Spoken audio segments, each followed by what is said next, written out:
폭력을 휘두르고 있을 것이고, 누군가는 폭력을 휘두르는 사람에게 공포감에 질려서 떨고 있을 것이고, 그렇죠?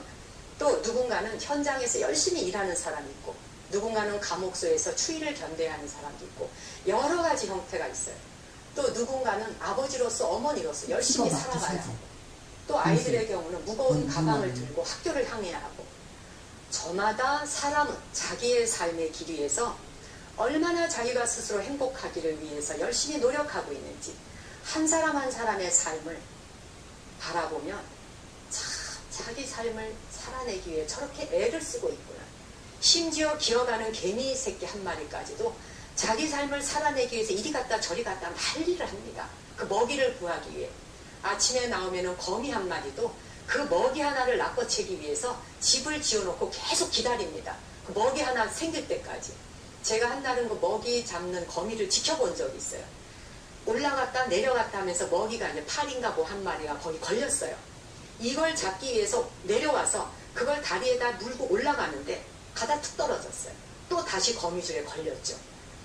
심지어 40분을 사투를 벌이면서 그 먹이 하나를 끌고 가기 위해 노력을 해요. 정말 코끝이 찡해지면서 눈물이 나는 거예요. 세상의 모든 생명들 하나하나가 다 이렇게 저마다 정말 행복을 향해서 살아가기 위해 이렇게 애를 쓰고 있구나.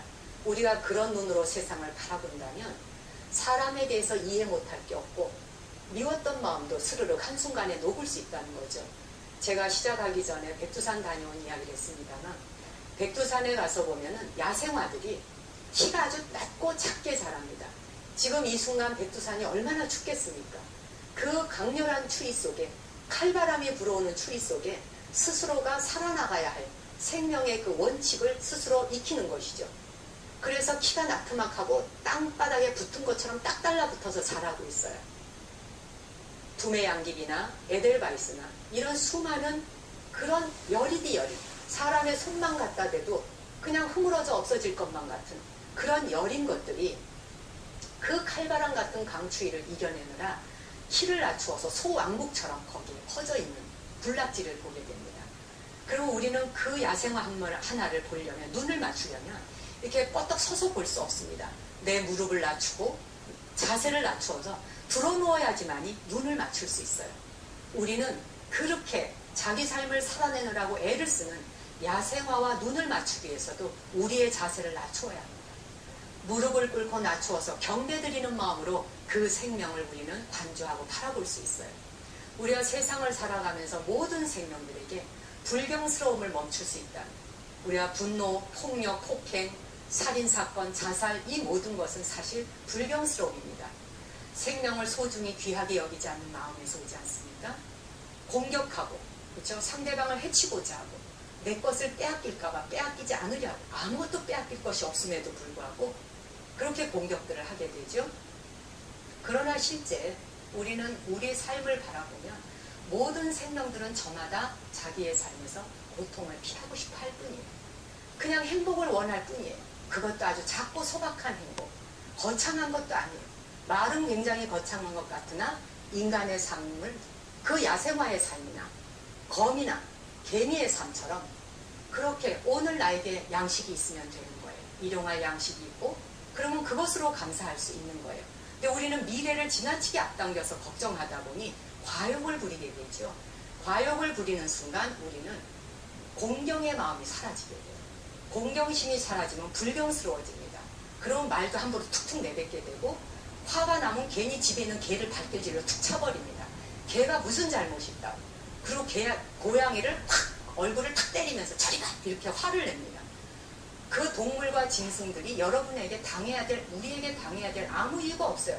그냥 지는 개일 뿐이고 강아지일 뿐이고 그냥 나는 고양이일 뿐이고 야옹야옹 했을 뿐이에요.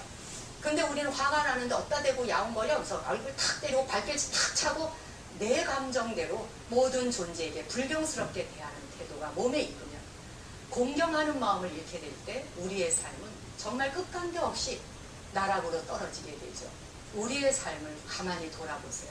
한 사람 한 사람이 얼마나 고귀합니까?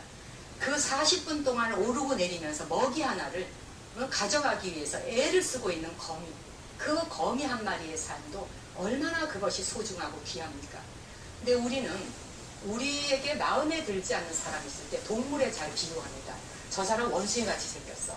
뭐 저 사람 돼지같이 생겼어. 뭐 저 사람은 무슨 고양이 얼굴처럼 생겼어 하는데, 그러면서 그것은 비하하는 말로 씁니다. 고양이가 왜 비하의 대상이 돼야 되며 원숭이가 왜 비하의 대상이 돼야 할까요? 그들은 그들의 생긴 모습 그대로 아름다운 것이고 그 자체가 축복이에요.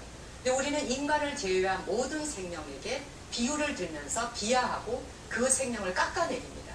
이건 생명에 대한 존엄성을 해치는 것이 되고, 그 불경스러운 곳 우리 자신에게 돌아와서 나를 고통스럽게 할 수 있는 것이죠. 존재 하나하나가 모두 살아내기 위해 얼마나 안간힘을 쓰고 있는지를 돌아보면서 나와 같이 저 사람도 그렇겠지. 오늘 집에 돌아가시는 여러분들, 남편과 아이를 바라볼 때 내 아이는 내 아이대로, 내 남편, 시부모님, 또 친정부모님, 또 뭐 시댁 식구들, 그죠? 시누이 올케, 모든 존재가 어떤 말 어떤 행동을 한다 해도 고통을 피하고 싶다는 메시지이고 행복하고 싶다는 메시지밖에 없는 것입니다. 새해가 되면 많은 사람들이 복을 구하느라고 뭐 종교와 상관없이 토종 비결도 보고, 그렇죠? 또 뭐 부적을 지니면 어떨까 생각을 하게 돼요. 뭐 1년 재수 점치기도 하고. 근데 복을 바깥에서 구하고자 하면 우리는 복이 구해지지 않습니다. 저는 여러분에게 여러분 자신이 걸어다니는 부적이 되라고 말씀드리고 싶어요. 사실 불교하고 부적은 아무 상관이 없음에도 불구하고 우리나라 사람들이 워낙 부적을 좋아하다 보니 절에서 그냥 나눠주게 돼 있어요. 믿는 장소에서 논아주면 굉장한 줄 알고 효험 있는 줄 알다 보니 논아주는 절들도 있게 된 겁니다. 그러나 저는 여러분에게 여러분 스스로가 신년 새해에는 걸어다니는 부적이 되시라. 어떻게 걸어다니는 부적이 될 수 있을까? 다른 사람이 잘 되기를 바라는 마음, 다른 사람이 잘 되기를 축복하는 그 마음이 바로 최고의 부적이라는 것입니다.